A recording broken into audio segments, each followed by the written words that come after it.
ನಮಸ್ಕಾರ, ವನಶ್ರೀ ಚಾನಲ್ಗೆ ಸ್ವಾಗತ. ಹೊಸ ವಿಡಿಯೋ ತಂದಾಯಿತು. ಬನ್ನಿ ಇವತ್ತು ಅಗ್ನಿಸಾಕ್ಷಿ ಸೀರಿಯಲ್ಲು ಹೇಗೆ ಮೂವ್ ಆಗ್ತಿದೆ, ಏನು ಸ್ಟೋರಿ ನೋಡೋಣ. ಅದಕ್ಕಿಂತ ಮುಂಚೆ ನನ್ನ ವಿಡಿಯೋಕ್ಕೆ ಸಬ್ಸ್ಕ್ರೈಬ್ ಮಾಡ್ಕೊಂಡಿಲ್ಲ ಅಂದರೆ ದಯವಿಟ್ಟು ಸಬ್ಸ್ಕ್ರೈಬ್ ಮಾಡ್ಕೊಳ್ಳಿ, ಹಾಗೆ ಒಂದು ಲೈಕ್ ಕೊಡಿ. ಇವತ್ತು ಅಗ್ನಿನ ಸೈಟಿಗೆ ಹೋಗ್ಬಾ ಅಂತ ಅವರಪ್ಪ ಹೇಳಿರ್ತಾನೆ. ಇವನಿನ್ನೂ ಕಾರಲ್ಲಿ ಬರೋದ್ರಲ್ಲೇ ಇದ್ದಾನೆ. ಆದರೆ ಸಾಕ್ಷಿ ಅಷ್ಟೊತ್ತಿಗಾಲೇ ರೀಚ್ ಆಗಿದ್ದಾಳೆ.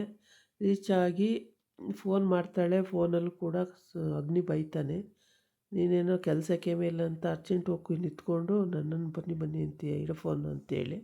ಅದಕ್ಕೆ ಅವಳು ಯಾವಾಗ ನೋಡಿದ್ರೂ ಒಳ್ಳೆ ಕೋಪ ಮಾಡ್ಕೊಂಡು ಗುರ್ರಂತಾರೆ ಅಂತೇಳ್ಬಿಟ್ಟು ಇಟ್ಟು ಅಲ್ಲೇ ಇದ್ದವಳು ಅಲ್ಲೇ ನಿಂತ್ಕೊಂಡಿದ್ರೆ ಸರಿ ಹೋಗ್ತಿತ್ತು. ಇವಳೇನು ಮಾಡಿದ್ಲು, ಮನೇನ ಅಂದರೆ ಬಂಗ್ಲೆನ ನೋಡೋಣ ಒಂದ್ಸಲಿ ನಾನೇ ಹೋಗಿ ಅಂತೇಳಿ ಹೋದ್ಲು. ಅಲ್ಲಿ ಹೋಗ್ತಾ ಹೋಗ್ತಾ ಹೋಗ್ತಾ ಅವರ ಅಗ್ನಿ ಚಿಕ್ಕಮ್ಮನ ಮಗ ರೌಡಿಗಳನ್ನ ಬಿಟ್ಟಿದ್ದಾನೆ. ಒಂದು 4-5 ಜನ ರೌಡಿಗಳಿದ್ದಾರೆ. ಅವರೆಲ್ಲ ಇವಳನ್ನ ಫಾಲೋ ಮಾಡ್ತಾಯಿದ್ದಾರೆ. ಆ ಕಡೆಯಿಂದ ಒಬ್ಬರು, ಈ ಕಡೆಯಿಂದ ಒಬ್ಬರು, ಎಲ್ಲ ಕಡೆನೂ ಒಬ್ಬರು ಫಾಲೋ ಮಾಡ್ತಾಯಿದ್ದಾರೆ. ಆದರೆ ಇವಳಿಗೆ ಅದು ಗೊತ್ತಿಲ್ಲ. ಇವಳ ಪಾಡಿಗೆ ಇವಳು ಹತ್ತು ಹೋಗ್ತಾ ಇದ್ದಾಳೆ, ನೋಡ್ತಾ ಇದ್ದಾಳೆ. ಹತ್ತು ಹೋಗ್ತಾ ಲಾಸ್ಟಲ್ಲಿ ಹತ್ತು ಹೋಗಿದ್ದಾಳೆ. ಅಲ್ಲಿ ಬಂದು ಅಟ್ಯಾಕ್ ಮಾಡಿಬಿಡ್ತಾರೆ. ಅಟ್ಯಾಕ್ ಮಾಡಿದಾಗ ಏನು ಮಾಡಬೇಕು ಅಂತ ಗೊತ್ತಿಲ್ಲ ಇವಳಿಗೆ. ಅಂತೂ ಒಂದ್ಸಲ ಎಲ್ಲರನ್ನೂ ಆ ಕಡೆ ತಳ್ಳಿ ಓಡೋಗ್ತಾಳೆ. ಓಡೋಗಿ ಅಲ್ಲಿ ಅಗ್ನಿಗೆ ಫೋನ್ ಮಾಡ್ತಾಳೆ. ಒಂದು 3-4 ಸಲ ಮಾಡಿದ್ರೂ ಅವನು ಇವಳಿಗೆ ಕೆಲಸ ಇಲ್ಲ ಮಾಡೋಕ್ಕೆ ಅಂತೇಳ್ಬಿಟ್ಟು ಅವನು ಫೋನೇ ತೆಗಿಯಲ್ಲ. ತಂಗಿ ಹತ್ರ ಫೋನ್ ಮಾಡ್ತಾಯಿರ್ತಾನೆ.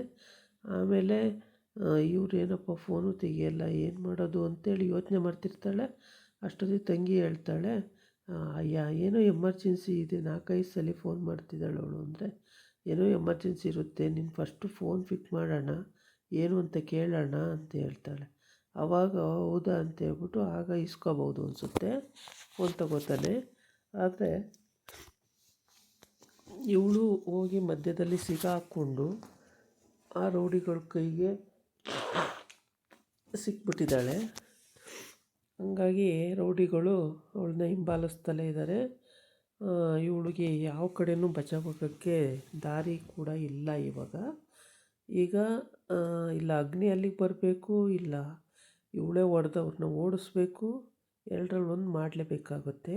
ಆದರೆ ಇವಳು ಅಷ್ಟು ಜನನ ಓಡಿಸೋಕ್ಕೆ ಸಾಧ್ಯನೇ ಇಲ್ಲ, ಚಾನ್ಸೇ ಇಲ್ಲ. ಎಲ್ಲ ಕಡೆಯಿಂದನೂ ಒಬ್ಬೊಬ್ಬರು ಬಂದು ಅಟ್ಯಾಕ್ ಮಾಡ್ತಿದ್ದಾರೆ. ಒಂದೇ ಸಲ ಸುತ್ತೆಲ್ಲ ಅಟ್ಯಾಕ್ ಮಾಡಿಬಿಡ್ತಾರೆ. ಇವಳಿಗೆ ಏನು ಮಾಡಬೇಕು ಅಂತ ಗೊತ್ತಾಗ್ದೇ ಇವಳು ದಿಗ್ಬೆರ್ಮೆ ಹಿಡ್ದಂಗೆ ಗಾಬರಿ ಆಗಿಬಿಡ್ತಾಳೆ. ಎಲ್ಲ ಕಡೆಯೂ ಆದರೂ ನೂಕಿ ಆ ಕಡೆ ಎಲ್ಲರೂ ನೂಕಿ ಪಾಪ ಅವಳು ಕೆಳಗಡೆ ಇಳಿದು ಬರ್ತಾ ಇರ್ತಾಳೆ. ಅಷ್ಟು ಸುಲಭನೇ ಕೆಳಗಿಳಿಯೋದು. ಬಹುಶಃ ಮೇಲೆ ಹತ್ತೋಡ್ಬೋದು, ಕೆಳಗಿಳಿಯೋದು ಸ್ವಲ್ಪ ಕಷ್ಟನೇ. ಇವರು ಮೇಲಿಂದನೂ ಇಳ್ಕೊತಿದ್ದಾರೆ. ಪಕ್ಕದ ರೂಮು, ಆ ಕಡೆ ರೂಮ್, ಈ ಕಡೆ ರೂಮ್, ಎಲ್ಲ ರೂಮಿಂದನೂ ರೌಡಿಗಳು ಅಟ್ಯಾಕ್ ಮಾಡ್ತಾನೇ ಇದ್ದಾರೆ. ಅಂದರೆ ಅವನು ಯಾವ ಥರ ಫೋನ್ ಮಾಡಿ ಹೇಳಿದ್ನು, ಅಗ್ನಿ ಸ್ಪ್ರೋ ಬರೋಕ್ಕೆ ಅರ್ಧ ಗಂಟೆ ಲೇಟ್ ಮಾಡಿದ್ದೀನಿ, ಅಷ್ಟರೊಳಗೆ ನೀವು ಕೆಲಸ ಮುಗಿಸಿ ಅಂತ ಹೇಳ್ಬಿಟ್ಟಿದ್ದಾನಲ್ವ. ಅಷ್ಟರೊಳಗೆ ಇವರು ಕೆಲಸ ಮುಗಿಸ್ಬೇಕು ಅಂತ ಅವಳನ್ನ ಹೊಡೆದು ಸಾಯಿಸಬೇಕು ಅಂತ ಪ್ರಯತ್ನ ಪಡ್ತಾಯಿದ್ದಾರೆ.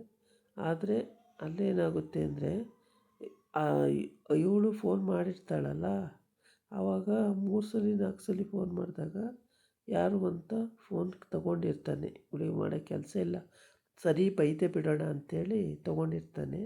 ಅಷ್ಟೊತ್ತಿಗೆ ಹೇಗೆ ರೌಡಿಗಳು ಅಂತ ಹೇಳ್ತಾಳೆ. ಆವಾಗ ಅವನು ಅಲ್ಲಿಗೆ ಬೇಗ ಹೋಗಿ ರೀಚ್ ಆಗ್ತಾನೆ. ಆದರೆ ಇಲ್ಲಿ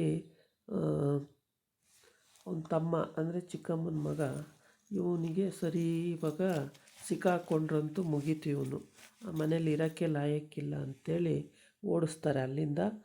ಇವನ್ನ ಅದಕ್ಕೆಲ್ಲ ರೆಡಿಯಾಗಿರಬೇಕು. ಆದರೆ ಅವ್ರ ಅಮ್ಮ ಬಂದು ಹೇಳಿದ್ಲು ಕೂಡ, ಇವಾಗ ಇಲ್ಲಿ ಇರೋಕ್ಕಾದ್ರೂ ಜಾಗ ಇದೆ, ಅದು ಇಲ್ದಂಗೆ ಮಾಡ್ಕೊತೀಯ, ಕಂಪ್ನಿನಲ್ಲಂತೂ ದುಡ್ಡನ್ನು ತೆಗೆದು ಅಲ್ಲಿ ಸಿಗಾಕೊಂಡಾಗಿದೆ, ಈಗ ಇಲ್ಲೂ ಏನಾರ ನೀನು ಮಾಡಿ ಸಿಗಾಕೊಂಡ್ರೆ ಇಲ್ಲಿರೋಕ್ಕೆ ಆ ಜಾಗ ಇಲ್ಲ ಕಣೋ, ಬೇಡ ಅಂತ ಹೇಳ್ತಾಳೆ. ಆದರೆ ಇವನು ಕೇಳಲ್ಲ. ಇಲ್ಲ ಏನೂ ಮಾಡಲ್ಲ, ಸುಮ್ಮನಿರಮ್ಮ, ನಿನಗೆ ಅವೆಲ್ಲ ಗೊತ್ತಾಗಲ್ಲ, ಸುಮ್ಮನಿರಮ್ಮ ಅಂಥೇಳಿ ಅವಳು ಬಾಯಿಗೆ ಮುಚ್ಚಿಸ್ತಾನೆ. ಆದರೆ ಅವಳು ಎಷ್ಟು ಮುಂದಾಲೋಚನೆ ಉಪಯೋಗಿಸಿ ಹೇಳ್ತಾಳೆ. ಅವ್ರ ಚಿಕ್ಕಮ್ಮ ಅಂದರೆ, ಬೇಡ ನಿನಗೆ ಗೊತ್ತಾಗಲ್ಲ ಕಣೋ, ಬೇಡ, ಇದರಿಂದನೇ ಎಷ್ಟೋ ಕಡೆ ಮಾನ ಮರ್ಯಾದೆ ಹೋಗಿರೋದು ಉಂಟು. ಬೇಡವಾ ಈ ಥರ ಎಲ್ಲ ಮಾಡೋದು ಬೇಡ ಕಣೋ ಅಂತ ಹೇಳ್ತಾಳೆ. ಏನೇ ಹೇಳಿದ್ರೂ ಅವನು ಕ್ಯಾರೆ ಅನ್ನಲ್ಲ. ಏನಾಗಲ್ಲ ಸುಮ್ಮನಿರಮ್ಮ ನಾನಿದ್ದೀನಿ ಅಂತೇಳಿ ಅದನ್ನೇ ಹೇಳಿಕೊಂಡು ವಾದ ಮಾಡ್ತಾನೇ ಇರ್ತಾನೆ. ಎಷ್ಟು ಹೇಳಿದ್ರು ಕೇಳಲ್ಲ.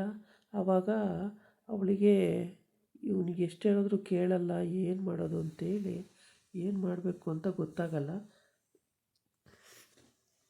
ಮೋಸ್ಟ್ಲಿ ಇವಳೇನಾರೋ ಅಗ್ನಿಗೆ ಫೋನ್ ಮಾಡಿ ಹೇಳ್ತಾಳೋ ಅಥವಾ ಅವಳು ಸಾಕ್ಷಿ ಫೋನ್ ಮಾಡಿರೋದನ್ನು ಅವ್ನು ನೋಡಿ ಫೋನ್ ಮಾಡಿ ತಿಳ್ಕೊತಾನೋ.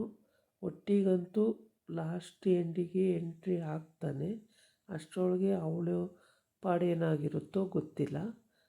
ಎಷ್ಟೇ ಹೇಳಿದ್ರೂ ಇವನು ಅರ್ಥನೇ ಮಾಡ್ಕೊತಿಲ್ಲ. ವಾಪಸ್ ಕರೆದ್ಬಿಡೋ ಅವ್ರನ್ನ, ಅವ್ರು ಹಂಗೆಲ್ಲ ಹೋಗೋದು ಬೇಡ, ಸರಿಯಾಗಲ್ಲ, ಅಗ್ನಿಗಿದೆಲ್ಲ ಗೊತ್ತಾದರೆ ನಿನ್ನ ಸುಮ್ಮನೆ ಬಿಡ್ತಾನ ಅಂತ ಎಲ್ಲ ಹೇಳ್ತಾಳೆ.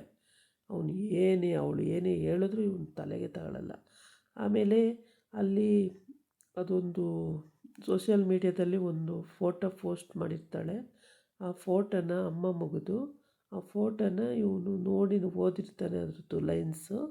ಅಲ್ಲೋಗಿ ಅದೇ ರೋಡಲ್ಲಿ ಹೋಗ್ಬೇಕಲ್ಲ, ಹೋಗುವಾಗ ಅಲ್ಲಿ ನಿಲ್ಲಿಸ್ಬಿಟ್ಟು ಅಂಗಡಿ ಹತ್ರ ನಿಲ್ಲಿಸ್ಬಿಟ್ಟು, ಇಲ್ಲಿ ಅಮ್ಮ ಮಗು ಇಬ್ಬರು ಇದ್ರಲ್ಲ ಮಗಳು, ಅವರು ಏನಾಗಬೇಕು, ಅದನ್ನು ಯಾರಪ್ಪ ಕೇಳೋಕ್ಕೆ, ನೀನು ಯಾರು ಅಂತ ಅಜ್ಜಿ ಏನು ದಬಾಯಿಸ್ಕೊಂಡು ಬಂದುಬಿಡುತ್ತೆ. ಆವಾಗ ಇವನು ಹೇಳ್ತಾನೆ, ಅಜ್ಜಿ ನಾನು ಒಂದು ಫೋಟೋ ಸೋಷಿಯಲ್ ಇದರಲ್ಲಿ ಬಂದಿತ್ತು, ಅದು ನೋಡಿದೆ, ಅದಕ್ಕೆ ಅದು ನಿಮ್ಮ ಅಂಗಡಿನೇ ಅಂತ ಗೊತ್ತಾಯಿತು ಅಂತೇಳಿ. ಸರಿ, ಫೋನ್ ಎಲ್ಲಿ ನಿಮ್ಮ ಸೊಸೆ, ಅವ್ರು ಯಾರು, ನಮ್ಮ ಸೊಸೆ ಮಗಳೇ ಅಂತ ಹೇಳ್ತಾರೆ. ಎಲ್ಲಿ ನಿಮ್ಮ ಸೊಸೆ ಮಗಳು ಅಂತ ಕೇಳ್ತಾನೆ. ಸೊಸೆ ಮಗಳು ಬೇಕಾ, ಫೋನ್ ಮಾಡು ಅಂತಾಳೆ. ಸರಿ, ಫೋನ್ ನಂಬರ್ ಕೊಡಿ ಅಂತೇಳಿ ಫೋನ್ ತೆಗ್ಕೊತಾನೆ. 100ಗೆ ಫೋನ್ ಮಾಡು ಅಂತಾಳೆ. ಅಯ್ಯೋ ಅಜ್ಜಿ, ಅದು ಪೊಲಿಟಿಷಿಯನಿಗೆ ಅಜ್ಜಿ ಅದು ಹೋಗೋದು ಅಂತಾನೆ. ಅಲ್ಲಿಗೆ ಫೋನ್ ಮಾಡು, ಅವರೇ ಬಂದರು ನಿನ್ನ ತಲೆ ಸರಿ ಮಾಡ್ತಾರೆ ಅಂತ. ಅಯ್ಯೋ ಏನಜ್ಜಿ ಹಿಂಗಂದ್ಬಿಟ್ರಿ ಅಂತ ಹೇಳ್ಬಿಟ್ಟು ಅವನು ಸರಿ ಅಂತೇಳಿ ಅಲ್ಲಿಂದ ಹೊರಡ್ತಾನೆ. ಮಗುನ ಕರ್ಕೊಂಡು ಅವಳೆಲ್ಲ ಹೋಗಿರ್ತಾಳೆ. ಅಲ್ಲಿಂದ ಹೊರಟು ಸೈಟ್ ವಿಸಿಟ್ಟಿಗೆ ಹೋಗೇ ಬಿಡ್ತಾನೆ. ಅಲ್ಲಿಂದ ಇನ್ನೊಂದು ಎಷ್ಟು ಕಿಲೋಮೀಟ್ರ್ ಇದ್ದೋ ಹೋಗ್ತಾನೆ. ಆದರೆ ಇವಳು ಅಜ್ಜಿ ತುಂಬಾ ಜೋರು ಮಾಡಿ ಲಾಸ್ಟಲ್ಲಿ ಎಲ್ಲ ತಿಳ್ಕೊಂಡ್ಮೇಲೆ ನಾನೊಂದು ಇಂಥ ಕಂಪ್ನಿ ಅವ್ರ ಮಗ ಅಂತ ಎಲ್ಲ ಹೇಳ್ತಾನೆ. ಆದ್ರೂ ಅಜ್ಜಿ ಯಾವ ಕಂಪ್ನಿ ಯಾವ ಮಗ, ಹೋಗಪ್ಪ ನೀನು ಸುಮ್ಮನೆ ಅಂತ. ಅಜ್ಜಿ ಆಯಿತು ಅಂತೇಳ್ಬಿಟ್ಟು ಅಜ್ಜಿ ಮಾತಿಗೇ ಸರಿ ಅಂತೇಳಿ, ಏಕೆಂದರೆ ಅವನಿಗೆ ಅದು ತಿಳ್ಕೊಳ್ಳೋ ಅವಶ್ಯಕತೆ ಇತ್ತಲ್ಲ, ಹಾಗಾಗ್ಬಿಟ್ಟು ಅವನು ಹೊರಟೇ ಬಿಡ್ತಾನೆ.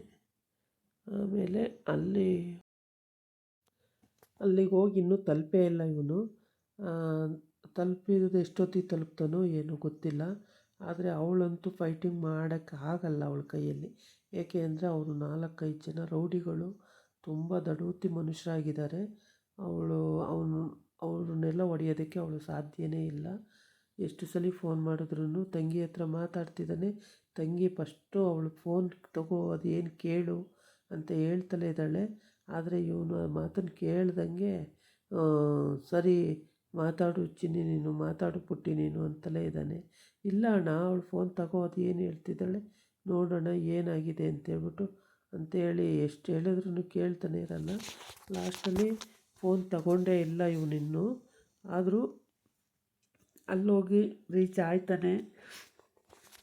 ಅದು ಹೆಂಗೆ ರೀಚ್ ಆಯ್ತಾನೆ ಏನು ಎತ್ತ ಅದೇನು ಗೊತ್ತಾಗಿಲ್ಲ. ಆದರೆ ಇವನಿಗೆ ಅವಳ ಜೊತೆ ಅವಳನ್ನು ನೋಡಬೇಕು, ಅವಳ ಜೊತೆ. ಆದರೆ ಆ ಹೆಸರು ಬರುತ್ತೆ, ಸಾಕ್ಷಿ ಕುಮಾರಿ ಅಂತ ಹೆಸರು ಬರುತ್ತೆ. ಹೆಸರು ಬಂದರೂ ಕೂಡ ಇವನಿಗೆ ಹೆಸರು ಅಷ್ಟು ಗೊತ್ತಿರಲ್ವಲ್ಲ. ಅವಳ ಹೆಸರು ಸಾಕ್ಷಿ ಅನ್ನೋದೊಂದು ಗೊತ್ತಿರುತ್ತೆ. ಸಾಕ್ಷಿ ಕುಮಾರಿ ಅಂದರೆ ಯಾರು ಅಂತೇಳ್ಬಿಟ್ಟು ತಂಗಿ ಕೇಳ್ತಾನೆ. ಸಾಕ್ಷಿ ಕುಮಾರಿ ಅಂದರೆ ಯಾರು, ಈ ಥರ ಒಂದು ರೀಲ್ ಹಾಕಿದ್ದಾರೆ ಅಂತೇಳಿ. ಸಾಕ್ಷಿ ಕುಮಾರಿ ಅಂದರೆ ಇವಳೇ ಸಾಕ್ಷಿನೇ ಇರಬೇಕು ಅಂತಾನೆ. ಇಲ್ಲೇ ಇಲ್ಲ ಅವಳು ಬರೀ ಸಾಕ್ಷಿ ಸಾಕ್ಷಿ ಕುಮಾರಿ ಅಂತ ಇದೆ, ಅದು ಯಾರಿರ್ಬೋದು ಅಂತ. ಏನೋ ಗೊತ್ತಿಲ್ಲ ಅಣ್ಣ, ನಾನು ಇಲ್ಲಿವರೆಗೆ ಕೇಳೇ ಇಲ್ಲ, ನಿಂಗೆ ಗೊತ್ತಿರೋ ಅಷ್ಟು ನಂಗೆ ಗೊತ್ತಿಲ್ಲ ಅಂತ ಆ ಹುಡುಗಿ ಹೇಳ್ತಾಳೆ ತಂಗಿ.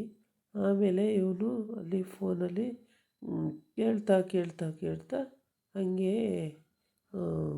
ಆಫೀಸಿಗೆ ಹೋಗೋದು ಅಂತ ತೀರ್ಮಾನ ಆಗಿರುತ್ತೆ. ಆದರೆ ಇಲ್ಲಿ ಫೋನು ಕೂಡ ಬರ್ತಾಯಿದೆ. ಅಂದರೆ ಅಂದರೆ ಬೇರೆ ಕಡೆಯಿಂದ ಫೋನ್ ಬರ್ತಾಯಿದೆಯೋ ಅಥವಾ ಸಾಕ್ಷಿನೇ ಮಾಡ್ತಿದ್ದವಳು ಒಂದು ಗೊತ್ತಾಗಿಲ್ಲ. ಮೋಸ್ಟ್ಲಿ ಸಾಕ್ಷಿ ಮಾಡಿದರೆ ಸಾಕ್ಷಿನ ಉಳಿಸೋಕ್ಕೆ ಬಚಾವ್ ಮಾಡೋಕ್ಕೆ ಇವನು ಹೋಗ್ಬೋದು ಅನಿಸುತ್ತೆ ಬೇಗ. ಸಾಕ್ಷಿ ಮಾಡಿಲ್ಲ ಅಂತಂದರೆ ಇವನು ಬೇರೆ ಮತ್ತೆ ಯಾರ ಹತ್ರನೂ ಫೋನ್ ಮಾಡ್ತವನೋ ಗೊತ್ತಿಲ್ಲ. ಆದರೆ ಒಟ್ಟಿಗೆ ಮುಖ ಉರ್ಸ್ಕೊಂಡು ಮಾತಾಡ್ತಿದ್ದಾನೆ ಅಂದರೆ ನನ್ನ ಅನಿಸಿಕೆ ಪ್ರಕಾರ ಸಾಕ್ಷಿನೇ ಇರ್ಬೋದು ಅನಿಸುತ್ತೆ. ತಂಗಿ ಫಸ್ಟು ಅವಳು ಕಾಲನ್ನ ಪಿಕ್ ಮಾಡು ಅಂತ ಹೇಳ್ತಾಳೆ. ಅದಕ್ಕೂ ಕೂಡ ಸರಿ ಏನಮ್ಮ ಅವಳು ಏನಕ್ಕೆ ನನಗೆ ಫೋನ್ ಮಾಡಬೇಕು, ನಾನು ಹೋಗ್ತೀನಿ ತಾನೆ ಅಂತಾನೆ. ಏನೋ ಇದೆ ಕಣೋ ಎಮರ್ಜೆನ್ಸಿ, ಫೋನ್ ಮಾಡೋಣ, ಸುಮ್ಮನೆ ನೆಗ್ಲೆಕ್ಟ್ ಮಾಡಬೇಡ ಅಂತ ಹೇಳಿರ್ತಾಳೆ. ಇವನಂತೂ ರೌಡಿಗಳು ಅಷ್ಟೊತ್ತಿಗೆ ಅವಳನ್ನೇ ಸುತ್ತೆಲ್ಲ ಬಂದು ಅಟ್ಯಾಕ್ ಮಾಡೋದೆ. ಅವಳು ಮಾತಾಡಲಿ ಬಿಡಲಿ, ಈ ಕಡೆಯಿಂದ ನೋಡ್ತಾರೆ, ಎಲ್ಲಿ ನೋಡಿದ್ರೂ ಯಾರೂ ಕಾಣಿಸಲ್ಲ. ಹಂಗಾಗ್ಬಿಟ್ಟು ಒಳ್ಳೆ ಸಿಚುವೇಶನ್ನು ಸಿಕ್ಕಿದ್ದಾಳೆ ಇವಾಗ ಅಂತ ಅವನಿಗೂ ಫೋನ್ ಮಾಡಿ ಹೇಳ್ತಾರೆ. ಯಾರಿಗೆ? ಅಗ್ನಿ ಚಿಕ್ಕಮ್ಮನ ಮಗನಿಗೆ ಫೋನ್ ಮಾಡಿ ಬಂದಳು, ಸಿಕ್ಕಿದ್ಲು, ಈಗ ನಾವು ಅಟ್ಯಾಕ್ ಮಾಡ್ತೀವಿ ಅಂತ ಕೂಡ ಹೇಳ್ತಾರೆ. ಸರಿ ಅರ್ಧ ಗಂಟೆಯಲ್ಲಿ ಮುಗಿಸ್ಬಿಡಿ, ತುಂಬ ಹೊತ್ತು ಟೈಮ್ ತಗೋಬೇಡಿ, ಏಕೆಂದರೆ ಅಷ್ಟು ಟೈಮ್ ಇಲ್ಲ, ಅಗ್ನಿ ಬ್ರೋ ಅಲ್ಲಿ ಬಂದುಬಿಡ್ತಾನೆ ಅಷ್ಟು ಬೇಗ, ನೀವು ಅರ್ಧ ಗಂಟೆಯಲ್ಲಿ ಎಲ್ಲ ಮುಗಿಸ್ಬಿಡ್ಬೇಕು ಅಂತ ಹೇಳಿರ್ತಾನೆ.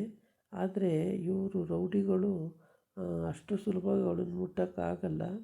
ಆದರೆ ಹೆಂಗೋ ಗೊತ್ತಿಲ್ಲ, ಒಟ್ಟಿಗೆ ಅವರು ವೆಯ್ಟಿಂಗು. ಮಗು ಕರ್ಕೊಂಡು ಇವಳು, ಮಗು ಎಲ್ಲ ಆಗಿಲ್ಲ, ಮದುವೆನೇ ಆಗಬೇಕು. ಹೀಗಾಗಿ ಅಗ್ನಿಗೆ ಏನು ಮಾಡಬೇಕು ಅಂತ ಗೊತ್ತಾಗದೆ ಅವನು ಕನ್ಫ್ಯೂಸ್ ಮಾಡ್ಕೊಂಡಿದ್ದಾನೆ.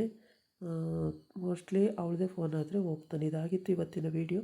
ನಾಳೆ ಇನ್ನೊಂದು ವೀಡಿಯೋ ಜೊತೆ ಬರ್ತೀನಿ. ನಮಸ್ಕಾರ.